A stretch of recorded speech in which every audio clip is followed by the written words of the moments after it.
Hi, I'm Professor Goins. Welcome to the Math Professor's YouTube channel. If you're looking for videos explaining topics in mathematics ranging from algebra on up from there, feel free to check out our channel and our playlists, our videos.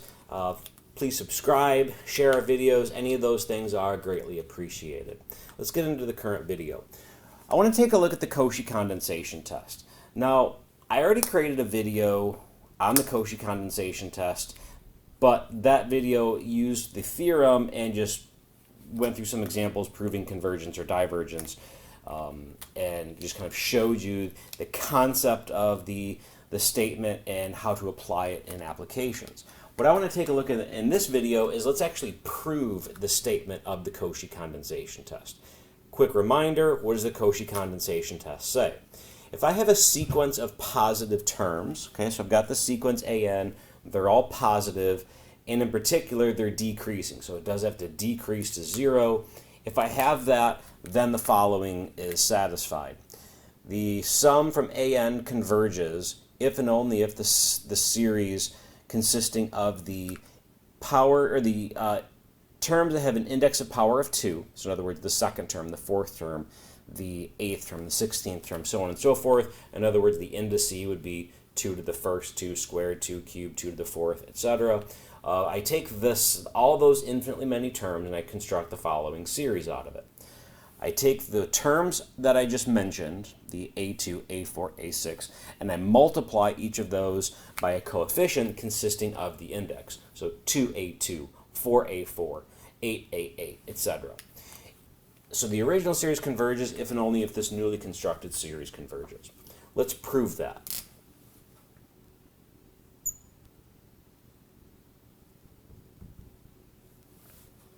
For ease of notation, I'm going to use the following. I'm going to let f of n equal a sub n. That means that the terms of my sequence, as opposed to being a1, a2, a3, would be f of 1, f of 2, f of 3. After all, a sub n, which is a sequence, is a function whose domain is the natural numbers, but in particular it is a function. Therefore, using function notation certainly is appropriate. Okay. Here we go. If I have this original infinite series that we are considering, the sum from 1 to infinity, a sub n. This is a convergent infinite series, okay, if and only if this first one should be obvious because it's if and only if the series where I just changed the notation converges.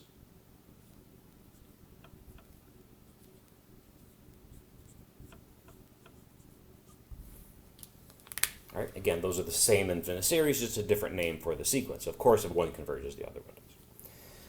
Now, this is equivalent to the following. Remember from the integral test that says that if I have this series that converges, that's equivalent to saying the corresponding improper integral converges. Therefore, this is equivalent to saying that the integral from 1 to infinity of f of dx converges. Well, what I can do with that infinite series is let me do a change of variables. I'm going to let x equal 2 to the u. A couple of things come from that then. The new differential dx would be the derivative of 2 to the u, which is 2 to the u log 2 du. And also my limits of integration. If x is 1, then u would have to be 0. That'd be my new lower limit of integration. And of course, if x goes off to infinity, so does u. So that means u, I'll just abbreviate this, for the upper limit of integration, diverges to infinity. All right?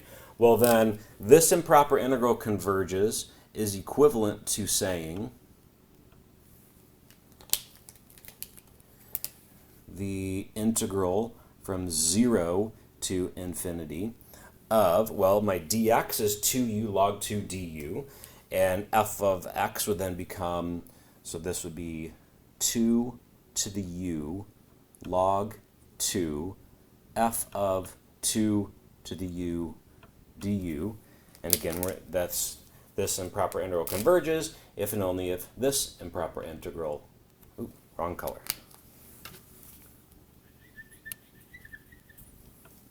if and only if this improper integral converges.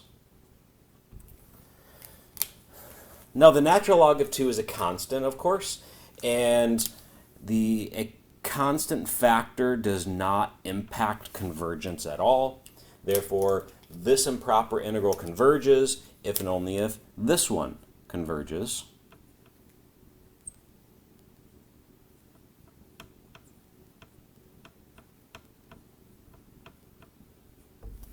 Okay. Now, an improper integral is convergent if and only if all of its tails converge. Therefore, I can take this 0 and I can bump it up to 1. So that'd be the integral from 1 to infinity of 2 to the u, f of 2 to the u du converges. Okay. And now what I'm going to do is I'm going to use the integral test again.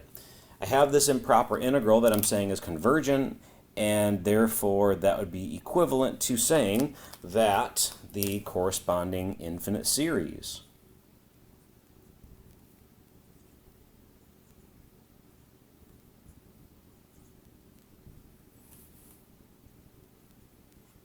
converges.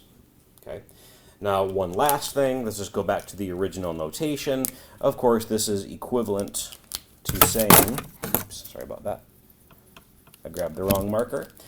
So this is equivalent to saying that the sum from 1 to infinity, 2 to the n, remember f is the function defined by the sequence, so this would be a sub 2 to the n converges.